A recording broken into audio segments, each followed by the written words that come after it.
Hi, I'm here in DC actually with Ray and her family. I'm so happy and honored to be able to be here with them and to take care of little Theo. And I just have had an interesting experience I wanted to share with you about this one little jacket.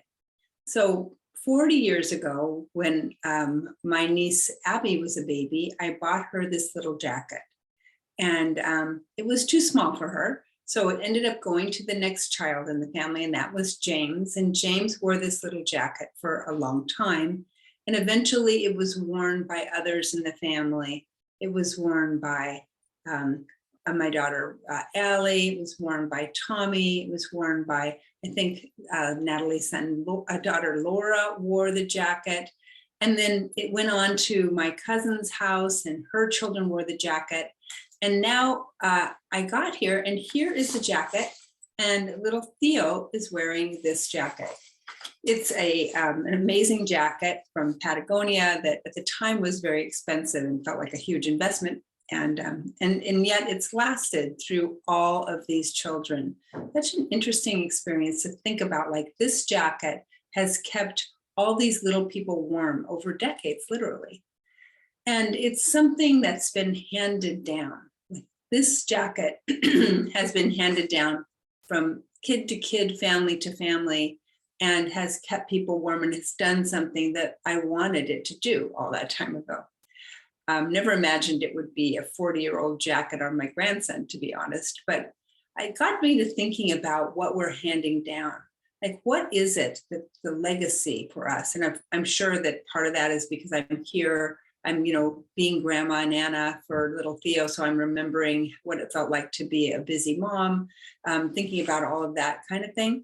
But there are other ways that we hand things down between us. So we hand down these attitudes, values, and beliefs that we have in our way of being with our children, our grandchildren, our nieces, our nephews. But we also do this in our personal and sexual relationships, where the way that we're being with somebody else impacts them. It either makes them feel good about who they are as a person intimately, or it makes them feel bad. So what is it that we're actually handing down? And my question for us today, for myself and just sharing with you here, is like, how do we intentionally hand down something with a thought that when I'm coming to be with this person, I want them to know my lover, my partner, my friend, my child, whomever it is, I'm not talking specifically about sexual things here, but when I'm with you, do you feel the safety and connection and warmth that I intend for you to feel?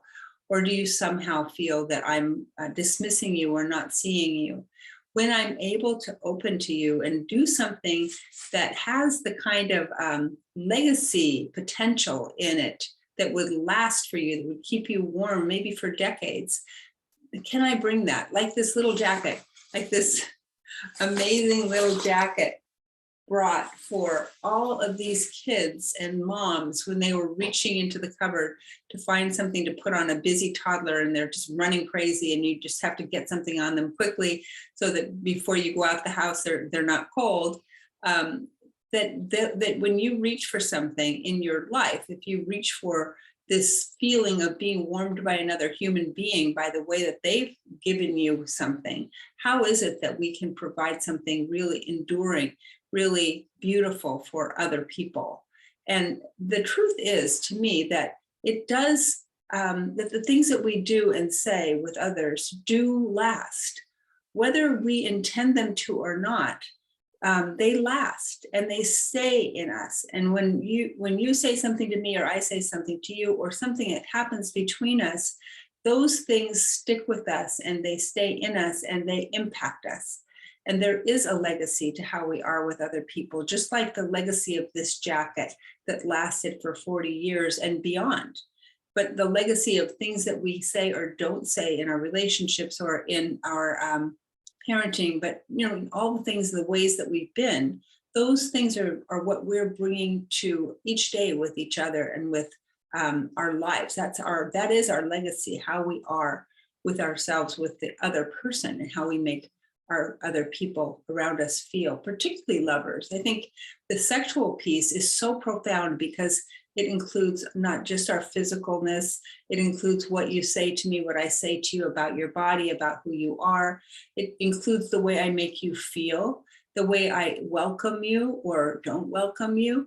And those things are in us as a capacity. We have the ability to be open-hearted and to really wrap a lover with warmth and allow them to feel our presence, allow them to feel that they are loved and that they are safe with us. And that's something we can do every single day and that others can do for us too.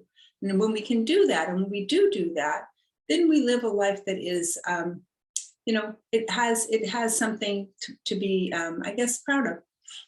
Anyway, nice to talk to you. I'll be back home next week and I hope you're having an amazing day. Bye-bye.